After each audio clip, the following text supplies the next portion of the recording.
Good evening, ladies and gentlemen. Today it's the best part of the episodes of the month where we are doing our book review. I don't have my host today. I'm the co-host, Figi Lenkosi. Welcome to NMP Talk Show, the show that keeps you going, the show that brings joy, that show that keeps you informed. Today we've got two guest hosts, other than our guest.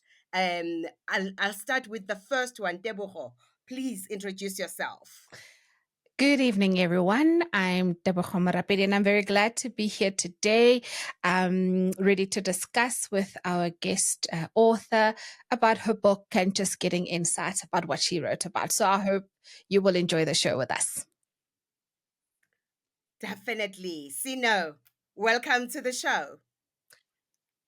Hi, Sisigile. Good to be back. Hello, hello. Yes.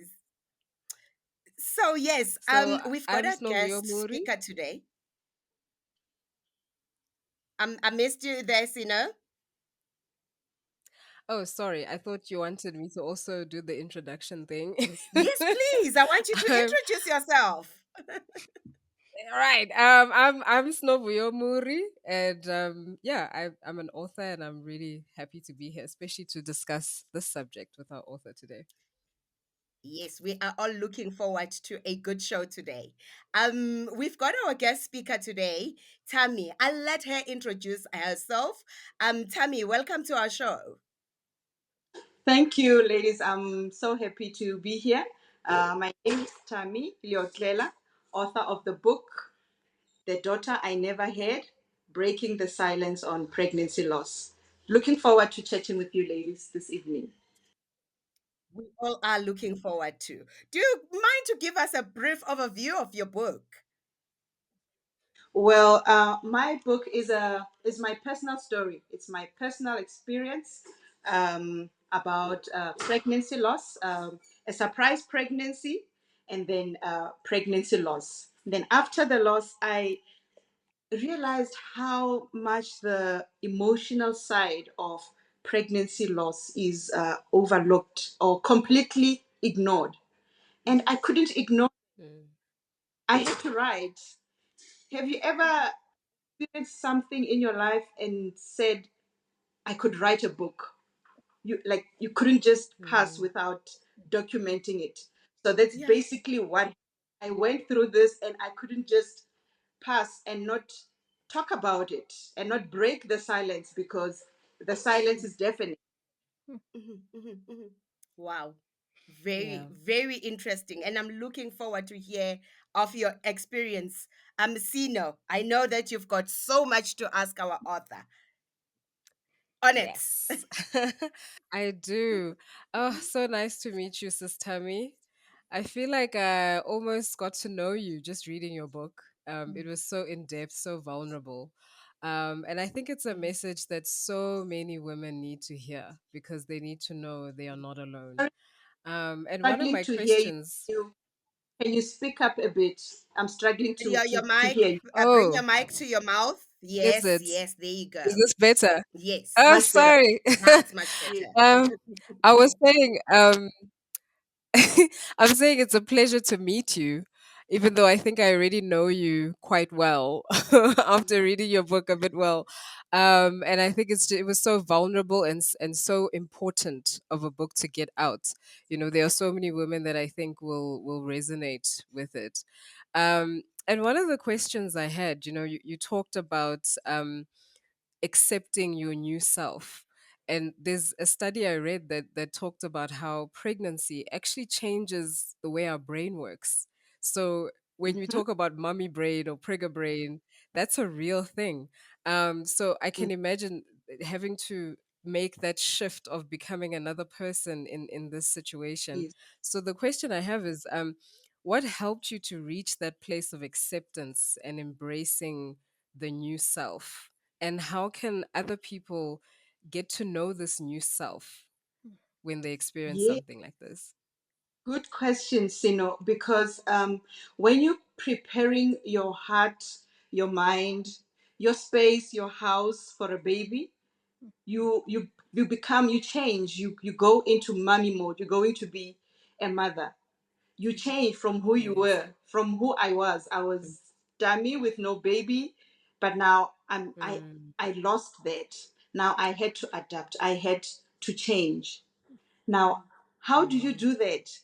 It's very tricky because you must still get to know the new person, because the old person still yes, wants to do things the old way that they know how to do. exactly. Now, you are mommy, but there is no baby. You are a new person. Mm, So you feel like mm, you are in a new planet. You are a stranger there. You don't have a map. You are mm, in Mars. You want to go to the mall. You don't know how they go to the mall. Mhm. So mm, there's things that you must do to accept this new person. One thing that worked for me, because nothing else was working. The number one, I'm not going mm. to beat about the bush, prayer, because I Mhm. didn't know how to Ah, do it. I needed something beyond me, because the hurt was so deep. It was so deep. I didn't know what to do about it. So I begged for the strength to be able to accept, to be able to adapt. And we are created in a very awe-inspiring way. Our bodies um, adapt to change, whether we like it or not. Somehow they do adapt, our yeah. bodies and our minds and our brains, whether we Mm, want or not. Eventually, they do come to a space of acceptance, which was a very difficult place for me to reach, the acceptance stage of grief. It was very difficult for me. Hence, I yeah. had to pray very hard to accept Mm, and to embrace my new identity and be comfortable with it. So, for somebody who's going through this, what can they do is to gather the strength to reach to a point of acceptance, to say, mm, this is what has happened. This is not what I planned. This is not mm, what I saw my life to be, but it is what it mm. is. And I need to move past it and move um, move on with life, really. Yes. Yes, you know. No, that was very powerful. I appreciated that part of your book where you talked about your prayers and how you had to shift from unrealistic questions or requests to asking more realistic things like just help me to be able to get through the day, or help me, with smaller things that we think will come easily or quicker. um and I Yes, really appreciated the practicality there of shifting yes, your prayers to become more realistic. because like, bring my baby back. How is that going to happen? Mm, That is, you mm, know, say I yeah. stayed of sense to say, uh, somehow I'm gonna have to move past this and be able to Mm. live again, because I have to be living for the rest of my family and my friends. Yes, yes. Oh, so one of the things I was questioning when you talked about your experience with the medical staff and the doctors, I was waiting for someone to say, here's a psych consult or go and see a therapist, especially when you opened yourself up. You actually opened up to one of the nurses and said, can I please go to my own personal space? I need to express myself. And at that point, Mhm. I'm thinking, I would have said to you, we have a The psychologist we psychologist. can refer Mhm. you to, or somebody that Mhm. you can talk to, at least to help you kind of ease through the grief. Do you think that if you went to see a therapist or a psychologist, it may have helped ease through some of the stages of the grief? Actually, see, no, while I was still at the hospital, they did refer me. I did see a hospital Okay. psychologist, but the way they referred Okay. me to that psychologist was as if I was the crazy one in the ward, because everyone has just lost their babies, yet I'm the only mad one crying. And Oh. so, like, you know what, send this one to go and see, go, send this Oh one to go no. and see psychologist. But I went, I spoke to her. It did help, it did help a lot. Hmm. I think I did Okay. about two with her. Yeah. Sorry, maybe before Sino Mm, you go, okay. there's a question that's just come up for me, based on what you've just said now, Dami. This was just after your own sister, so you had already experienced loss in some form, and that was when Yes. you've gone through this with your sister.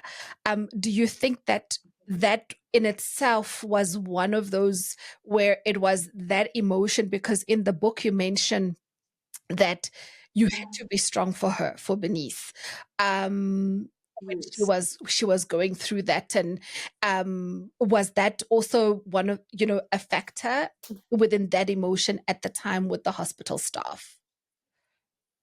Let me tell you, at the when it was my turn after Benice's loss, when it was my turn at the hospital, at the moment, in my mind, in my brain, it was all about what was going on. I was not thinking about her loss. I felt that as I mentioned in the book, I tried to put it aside so I can carry through my pregnancy to term without. So I sort of like put it in a box. So even when I was in hospital, um, I was thinking about what I'm going through. The only time when it really sank in that we just experienced a double loss is when my sister walked into the ward and we just both hugged Oh. and cried.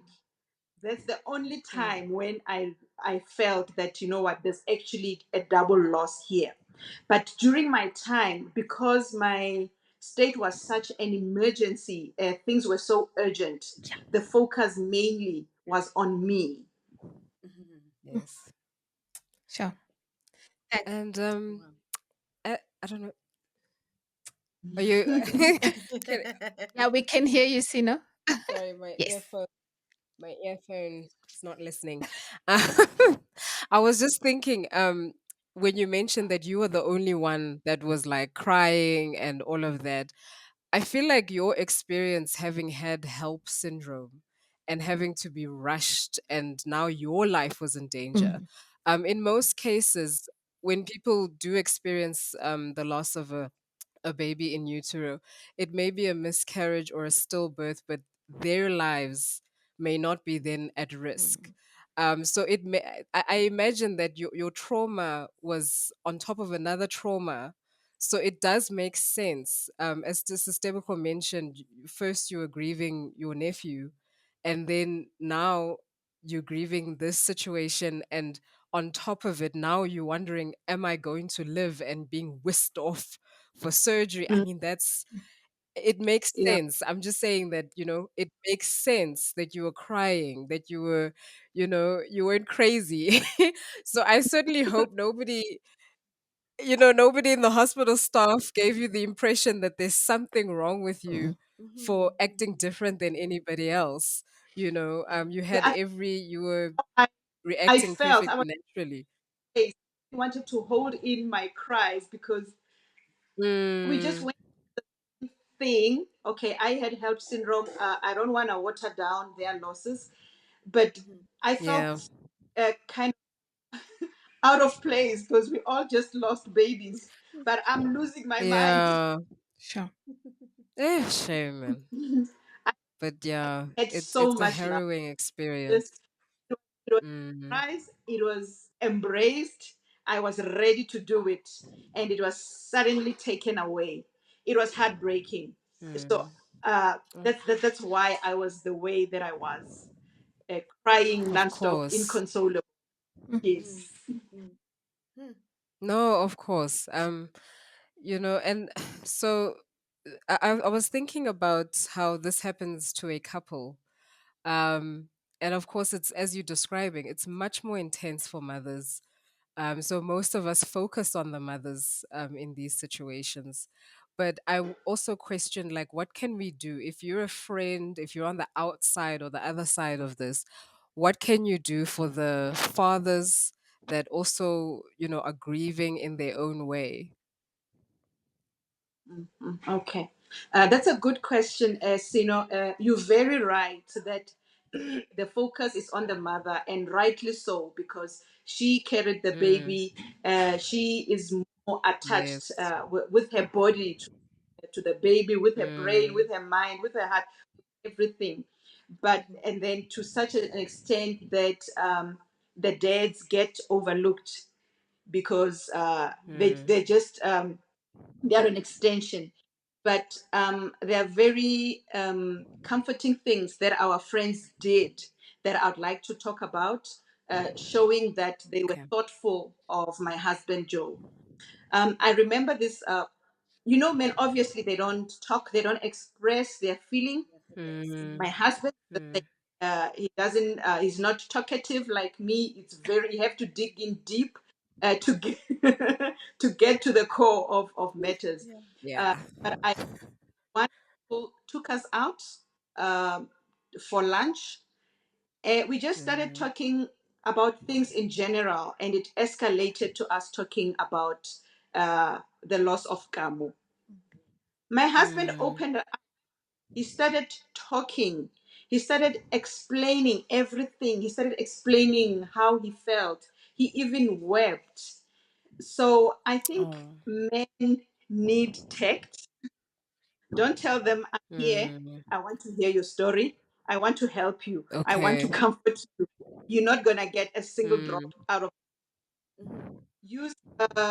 Be smart, be use discernment, like as this one couple that I'm talking mm, about. They just for lunch out in a restaurant. We started talking. I knew mm, where the conversation was going to end up eventually. But then he just opened up and started talking. okay. So as much as they are not talkers, it's not Mm, that they don't talk. They don't want to be told it's your turn. So just use as how you try and reach out to them, and also to include them if you're writing a message in a card, um, to say to Tami mm, or to Gamu's parents. Yeah. Um, most of the oh, okay. directed to the woman, Tammy, we love you so much. Tammy, this and that. But if some of them included his name, both our names, and including that Mm, we are both parents, and I could see that he really appreciated those kinds of message. He felt included wow. Yeah. because they That's do hurt. beautiful. They Mm. They as do. well. They do. They Yes. do. That's so true. Yeah. I like to often compare the personalities like an iceberg. There's a lot happening inside than what you're seeing on the Yes, outside. So what you're saying is that we should rather draw them out, um, yes. as opposed to directly saying, "How are you feeling? Tell me how you're feeling." I mean, that's In my generally what we tend yes, to do with good intentions, eh?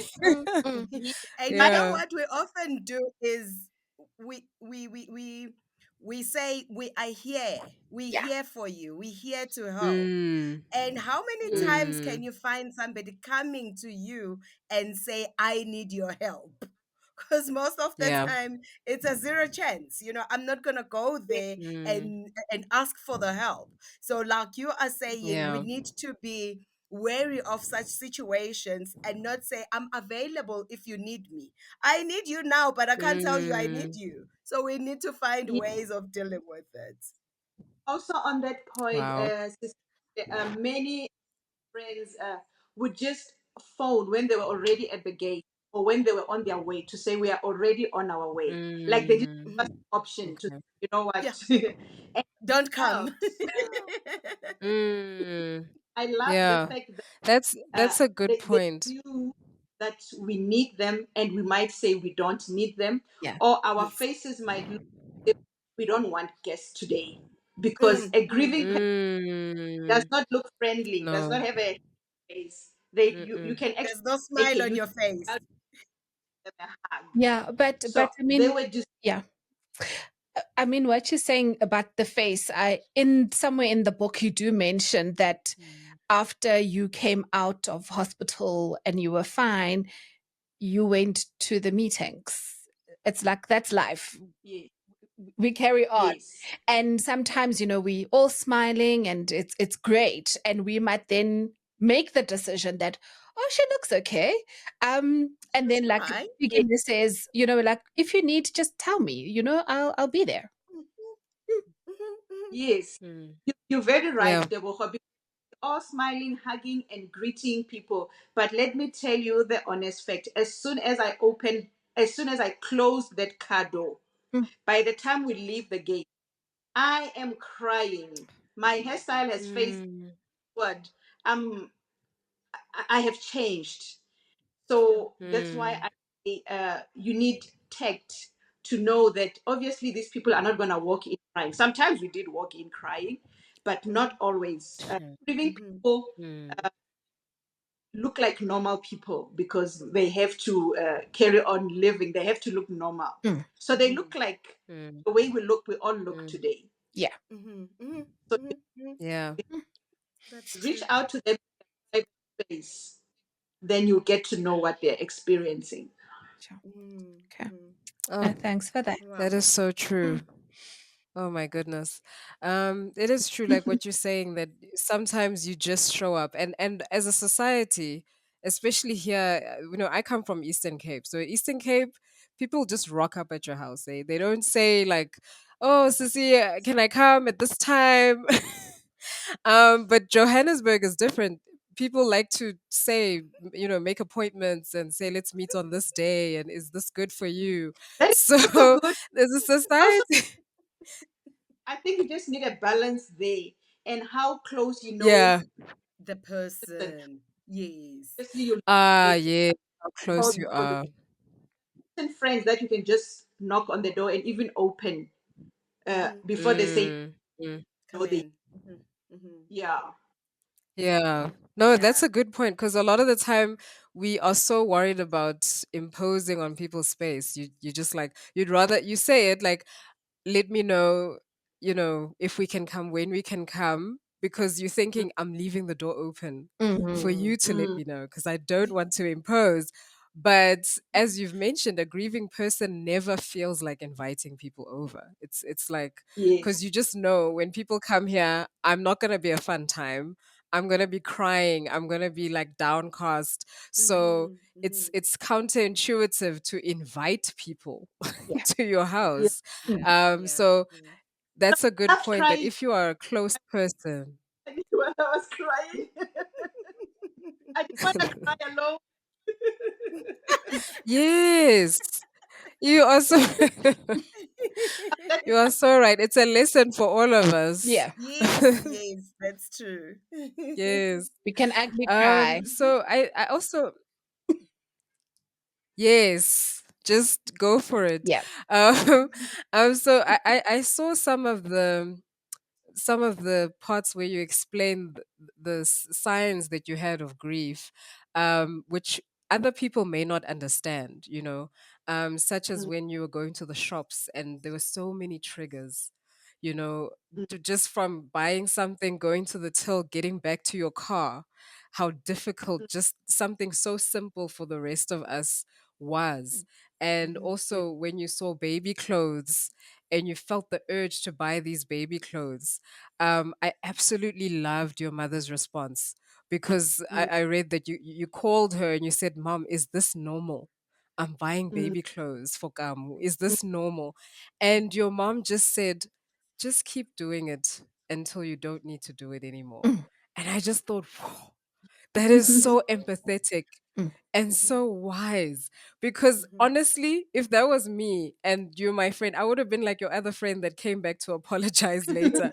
be like, but Chomi, you know, I would have probably said, no, Chomi, this is not healthy, you know, but your mom just had the kindest and most empathetic response. Mm, So I mm. was curious about that stage.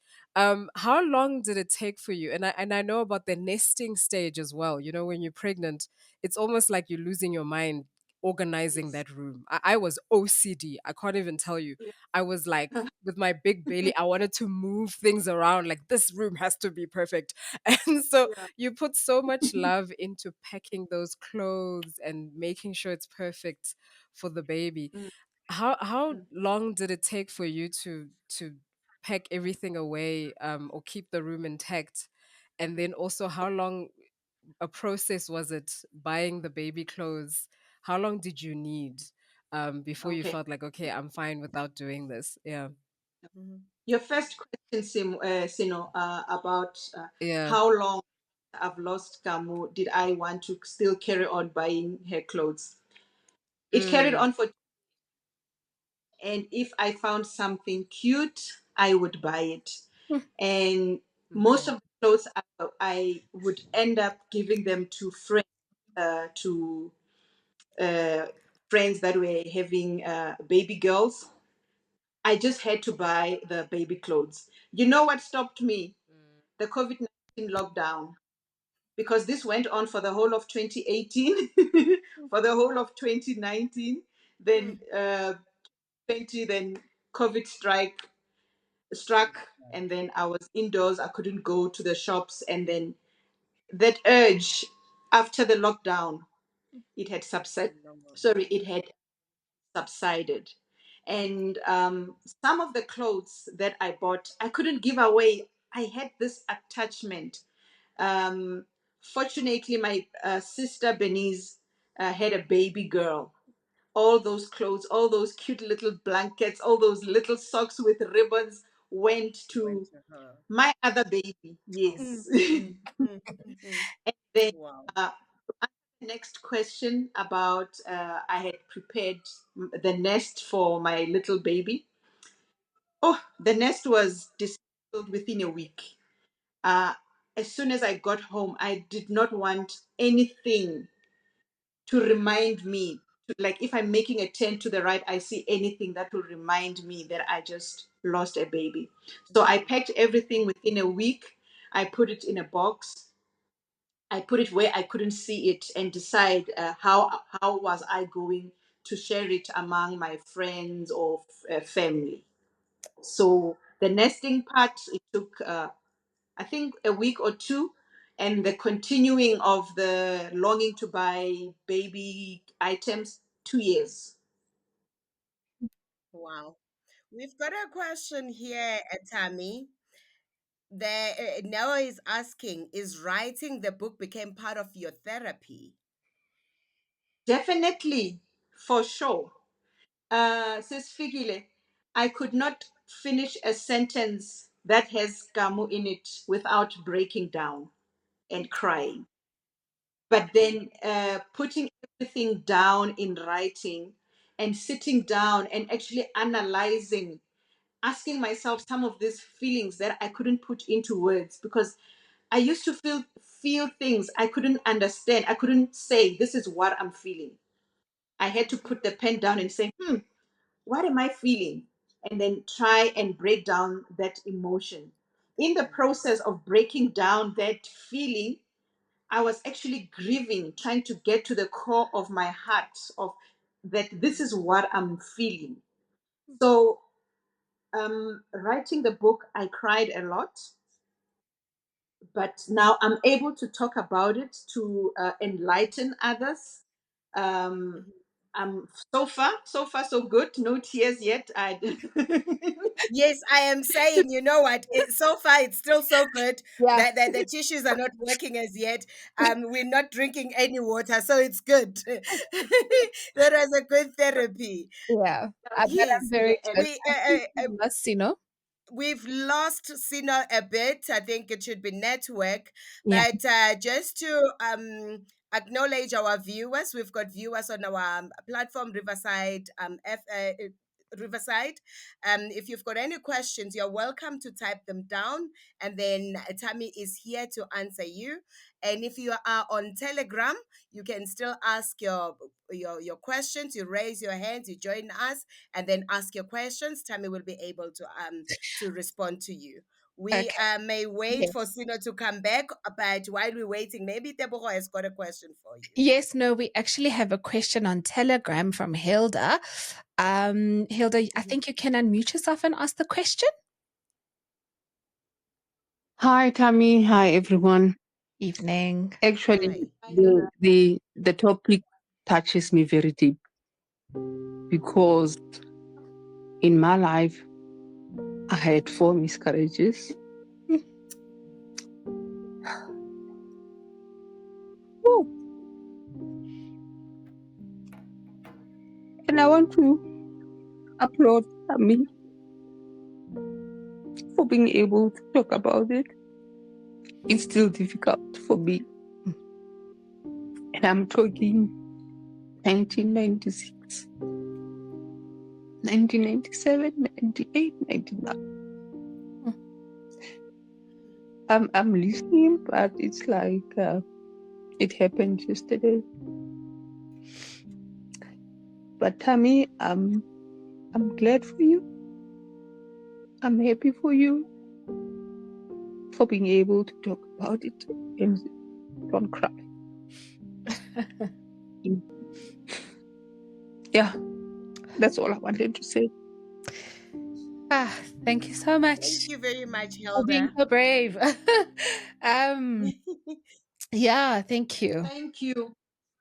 Thank you, Sis Hilda. So sorry. I don't know how I would be able to deal with this times four. I don't know. So sorry you had to go through that. Mm. Wow, that was very touching. Thank you. Thank you very much, Helda, for sharing with us as well. That's being brave.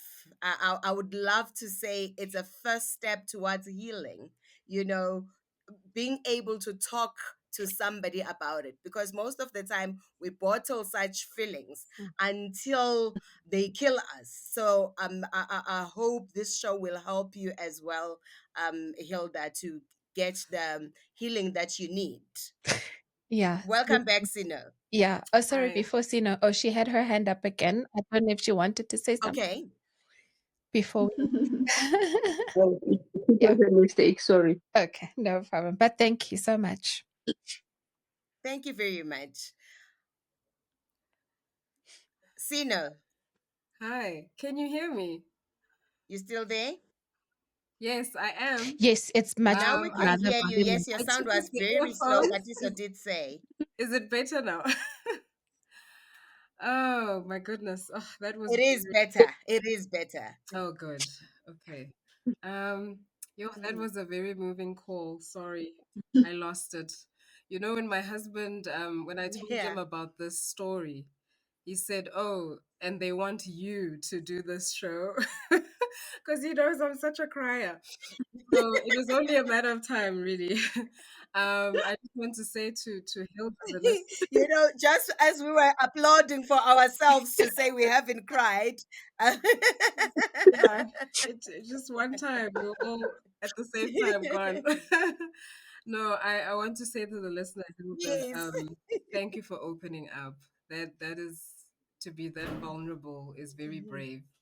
Um, and so, mhm, speaking of that, I also was just marveling as I was reading through your books, Sis Tammy, at your bravery in being so vulnerable, because it helps others to mhm, see that it's not something you have to go through in isolation. Um, and one of the Mm. things, mhm. again, that you mentioned is how you had never heard of HELP syndrome. I myself was like, yo, what is that? I did know about preeclampsia. What's that? Yeah, I did know about Mhm, preeclampsia, but I had no idea that it could progress to something like HELP syndrome. So I wanted to ask, mhm, what do you think you would share with somebody else, in terms of their, if somebody is pregnant, what can they look out for the signs early enough to be able to go to the hospital and say, look, I have these signs and I suspect I may have preeclampsia or HELLP syndrome. Because doctors like to sugarcoat. They like to say, oh, your blood Okay. pressure is a bit high, but don't worry about it because Mm-hmm. they don't want to stress pregnant women. And sometimes they can put you in a relaxed mode and you're not watching out for anything. So I thought maybe some advice for women in that might be in that situation.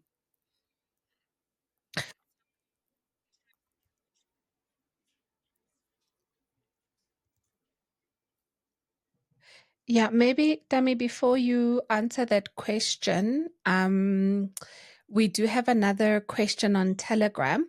You can unmute yourself.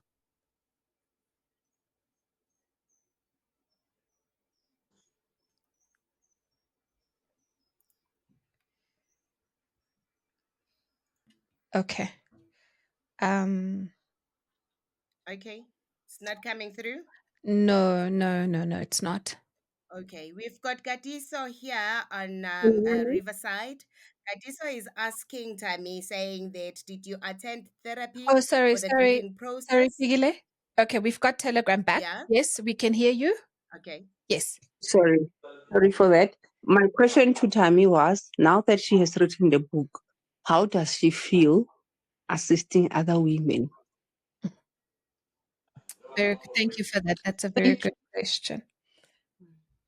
you. Okay. Can I answer, Tebogo? Yes, please. Go ahead. Yes. Okay. Okay. Actually, I was thinking about it this morning. I actually cried a little when I was thinking about the calls that I receive from total strangers talking to me about their losses. And it was tears of joy, actually, that a story that happened to me, my story, has reached other women, is helping other women, is educating other women, is empowering other women, equipping them to deal with this, and opening up a much needed dialogue about an untalked about topic. And I cried, thinking it's actually happening. This book is reaching the hands of the right people, and they're calling me, they are thanking me, telling me they are happy that I broke this the silence. Um, we can relate to each other. You know, in the book I used tribe. They found their tribe. I'm happy to find more members of this tribe. It's actually not a tribe now. It's like it's a it's a nation. So it gives bumps because I had doubts about releasing the book after I wrote it. But I am so humbled. I am so I'm lost for words that the book, The Daughter I Never Had, because of the reception that it has received. Mm. Wow. Mm. Maybe you can answer Sino's question as well, Tammy. Mhm. Okay, it was about HELLP syndrome, right? Yes. How other women. Okay, now I remember. I got it. Yes, with HELLP syndrome, it's a very sneaky Mm. Mm. disease, hey, because it mimics your normal pregnancy symptoms: the swollen feet, Mm. um, the head. They're not feeling all together. It's all things that you. So it's very sneaky, Yeah. but Mhm. every woman every woman will know when they are not well. Now, Mhm. listen, I had never felt pregnant before, but when I felt pregnant, I knew something was up. My body told me something Mhm. is up. So even when things went, What's up? I knew, okay, this might be pregnancy symptoms, but I knew that I'm not okay. So the message is for Mm. them to not to be made to believe that they are being paranoid, to listen to their instincts, because you know when you're not well. Even if you've never fallen pregnant, you'll know if this is beyond your normal. Because I knew it. I could feel that, you know what, I'm really sick. I'm not well. But now it's my first time being pregnant, and, you're being paranoid. Oh, no, that's normal. Oh, swollen feet. Oh, this and that. Then the advice that I gave my sister was tell the doctors Yeah. that my sister did experience HELP syndrome. So try to speak up for yourself, to say, what, I've heard about HELP syndrome. Could it be? I've read about preeclampsia. Could it be my blood pressure is above 140 pregnant woman? And if they say it's okay, um, do something further. Maybe go and get a second opinion, because it's your life that's in danger. It's your baby. So take further steps. Don't be made to believe that you are being paranoid. Better be paranoid. I That's 100% agree that's so with you. true. Yes, Thanks for that, yes. Tammy. Yeah. There's a Yeah. lot of And oh, sorry. we've got another question from Katiso. Sorry, No, Sino. continue. Katiso is saying, did you attend therapy for the grieving process, and for how long? Maybe let's pose it there. Okay. Yeah. After the 3 sessions that I attended while I was in hospital, um, I didn't. I'm not saying you shouldn't. Please go and attend your therapy, but I didn't. My support structure was so strong.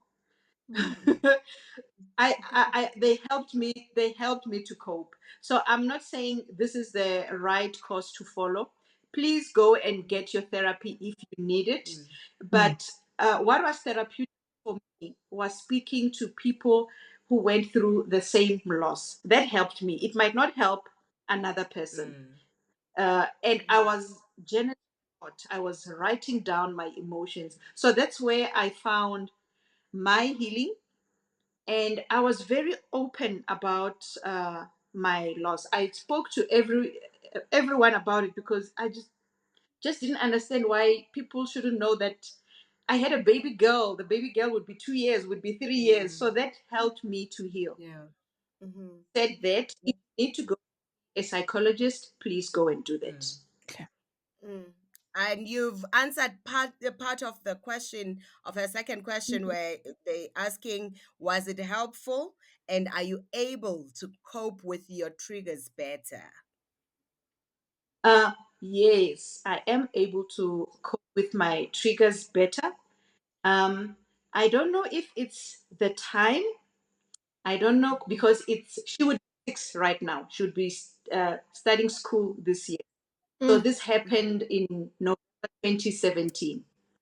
So I think for me it is the time, because for 2 years full I could not talk about this. I could not finish a sentence, you know, and then putting my emotions, bleeding on paper, basically, writing, doing research. I think my research was my therapy, was my healing process, because I interviewed a lot of women, although I didn't write about all of them. I interviewed women who lost babies. I interviewed women who didn't lose babies, just to understand what it is like to be on the other side, what it is like to be a friend of a grieving mother. So my grieving process was assisted by that. So I don't know if I didn't do that. Maybe I would have had to go to therapy. Okay. Yeah. So if somebody needs to go see a psychologist for that, I strongly recommend that they do, because we all need different types of intervention to deal with this. Oh, that's wonderful. Thank you for that, Tammy. Hope that was your questions were answered, Katiso. Looking at the time, Sino, I'll have to cut your questions. I know you've got a lot to ask I our guests know, but today, it's but okay. let's jump to Teboho. I know she's got quite a few questions as well that she prepared for Tammy. Teboho, over to you. Thanks, Vicky Lynn. Thank you so much, Tammy, for just being so generous with us this evening. We really appreciate it. Um, so, one of the questions that I had was in the book, you speak of regrets, such as not taking pictures with Kamo once you delivered her, and holding her because there was just so much happening at that time, and with the urgency of the doctor say, we have to save your life, we now have to move to you. Have you dealt with those regrets, or does your mind still maybe go back there, to wanting to situation to be a little different after Kamo was delivered? Yes, it's true. The wish I had taken pictures because that memory is fading. uh, I wished I had done things differently, but now those emotions don't come back as regret anymore. They just come back as, had I known better, I would have done better. Mm, What I did what I could do with the knowledge that I had at the time, under the circumstances. It was an emergency. Who would have thought to do that? yeah. It was about saving my life. So I have forgiven myself. Yes, it used to hurt a lot, especially when close family members said, "Oh, we wish we could see what she looked like," and I tried to describe her because she was all intact. She just looked like a sleeping baby. You could take a picture. So I wished I had wrapped her in a pink blanket. She already had her blankets. I wish I had wrapped her in a beautiful blanket and taken pictures of this cute little baby sleep. But I didn't know better then, and nobody would have had a chance to think along those lines. So no more regrets. It's just, if I had known better, I would have done better. Sure. That's such a powerful statement, turning pain into um something that's powerful. But we do appreciate it because in the book you do share some of her features. So yeah. So memory, a memory picture there. Um, the other question that I had was around the support, and we've sort of spoken a little bit about it. But how do we, especially if maybe we've never experienced pregnancy, so we haven't gone through this loss, how do we support mothers as well as fathers that would have been parents and what they've gone through this experience without being busybodies in their affairs, um, especially in situations where maybe we are ready to share ourselves and support them, but they're not necessarily ready to reach out. Mm-hmm. Deborah, if they are your friends, if you are friends and you're close friends, you won't be imposing, you won't be a busybody. They need you.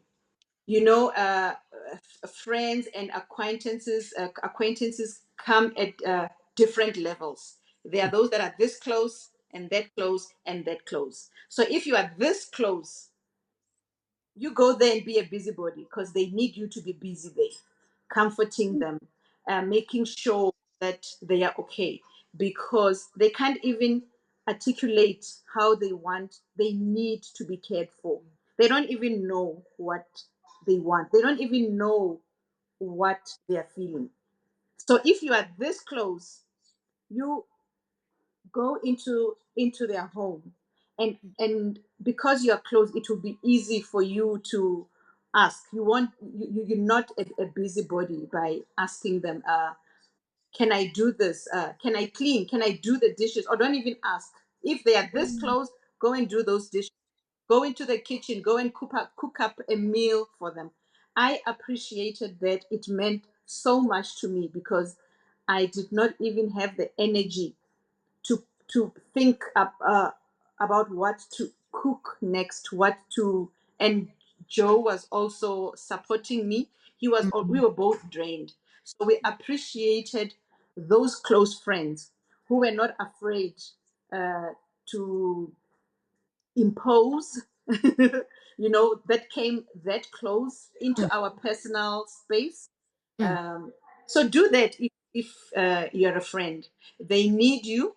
Their faces might look like, oh, you might be thinking, oh, but if you're a friend, go right in and offer a support. In my book, there's a part where I say, I I wish for a cry party. Like literally, I think we should have those. There's baby showers. There's I was going, I want, even if they're themed and we have a themed cry party. I think I would appreciate that. okay, all right. Yeah, because Yeah. I will they keep give that in up to make mind. baby shower. Now so let the baby shower turn into a cry party.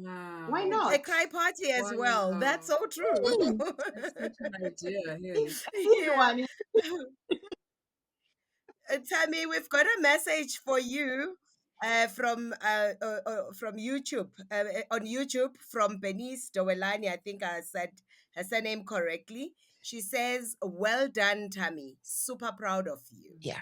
She is as proud Uh, as we are for opening up to us, for sharing your life experience as well.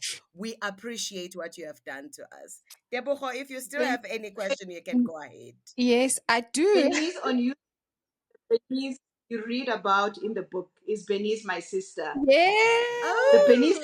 Oh, wow. That's beautiful. Hi, Thanks, Bernice. Bernice. Wow, beautiful. Mhm. Oh man, Wow. that's absolutely amazing. Um, yeah, the other question I had is, are you running any focus groups? Um, you know, classes or just discussion points or discussion seminars or sessions for women who've gone through similar experiences outside, obviously, the initial research that you did uh, for the book, and yeah, even in addition to their other support structures, are you doing anything like that? Sorry, Deborah, maybe something before like that is in the. okay, maybe before you answer my question, we've got a question on Telegram. Uh, Peter Mekwe. You can unmute yourself.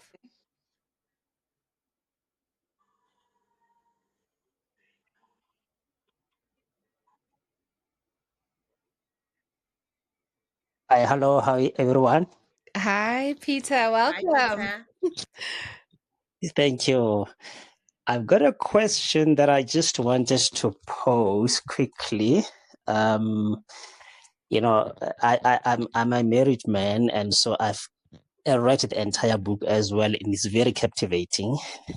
Tammy did an excellent job, amazing indeed. Mm, But now I was left with this big question, which obviously hasn't been answered in the book.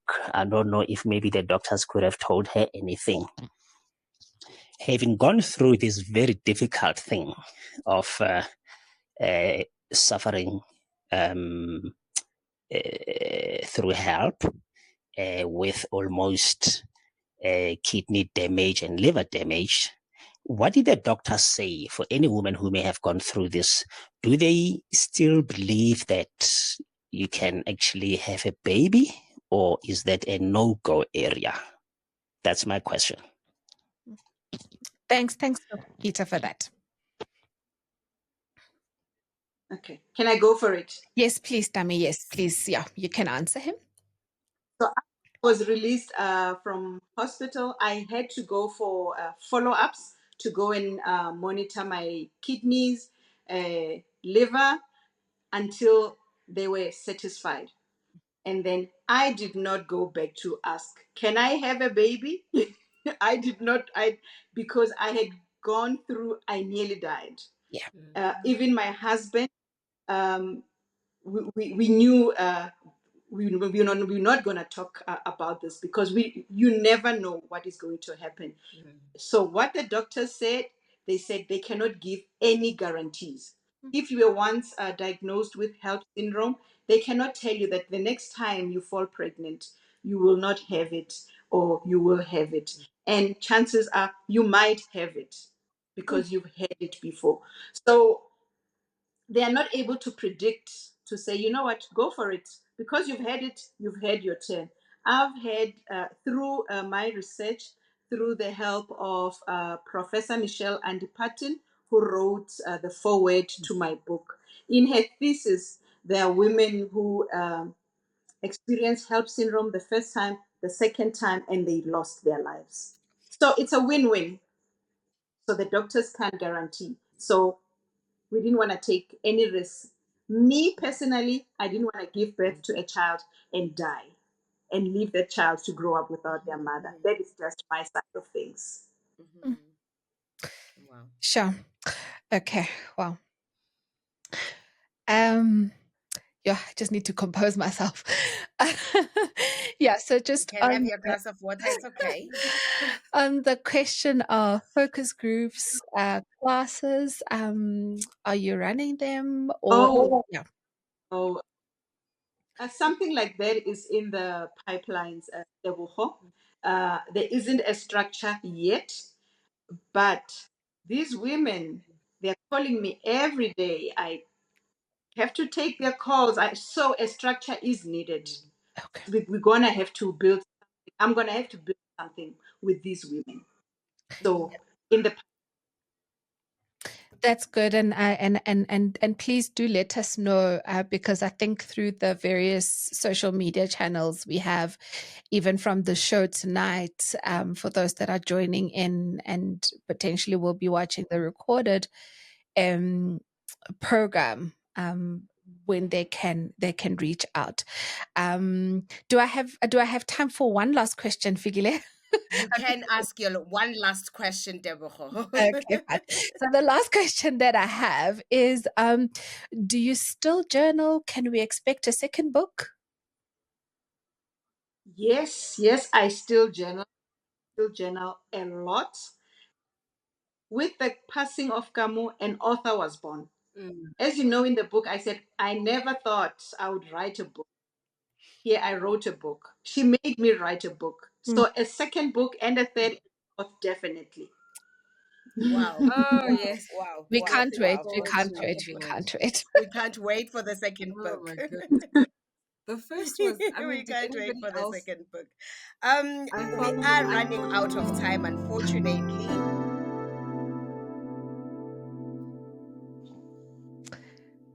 Oh, sorry, Sina, we missed that. oh sorry, I was just saying that your book right now, I found it unput downable. So I can only imagine the second and third book. Thank Yes. you so And that, much. you know, yes. All right. We are running out of time. Unfortunately, it's interesting to have such conversations. But thank you, Tammy, for joining us in the studio today. And thanks to our guest hosts, Useno and Tebuho. But in closing, Tammy, is there anything you want to share with us? In closing, I would just like to say thank you so much for the support of my book, The Daughter I Never Had, not just after its release, even before. The research included so many of my friends that went through their loss. Thank you for opening up about your losses. And those that don't have babies, thank you for giving me insight on what it is like to lose a much loved baby. And thank you to my family for my for support. My husband Joe, my mom Susan, my siblings. Um, thank you so much. Without all of these and Professor Michelle Andy Patton, thank you for helping me research HELLP syndrome. And yeah, thank you to everyone. Here we have the daughter I never had. And sorry, maybe just You one. How know, do we get before you hold of go, it? Yeah, how do people get their yes. hands on it? Your details, please. Oh, okay. You can order this on Amazon worldwide, anywhere in the world. If you're in South Africa, my phone numbers are 0742950072. You can give me a call and then I can send it to you via courier. Also, connect with me on Facebook, Tami Leotlela, Instagram, Tami Author. Thank you very much. We've got a message for you from Katiso who says, "Congratulations, Tammy. This is so Thank insightful, healing, and much needed, especially in the mental health space of our community of mothers." Thank you I very much. We appreciate it. appreciate it. In closing, ladies, is there anything you want to share? You've got 30 seconds each. I just want to say thank you for coming. Thank you for being so generous with your time. We appreciate it. And I almost feel like I know Gamo. I just can't wait to meet her. Yeah, Thank you. thank you so much. Sino. Thank you, Sis Tammy. Sino is Um, saying her tears says it all. Thank you. I don't know. I have family and friends that have experienced this, and it makes you so emotional. And I know that your book can help them heal. So thank you for opening up. Mm. Thank you, Tino. I appreciate Thank you very much. As we sign up, this is Figi Lenkosi, the co-host of NMP Talk Show. Do join us next Monday. We are cooking something not similar to this one. This, we have it at least once in a month. You don't have to miss it. We might have Tammy sharing the second book with us. We might have another author. Thank you very much. As we sign out, thank you. Good night.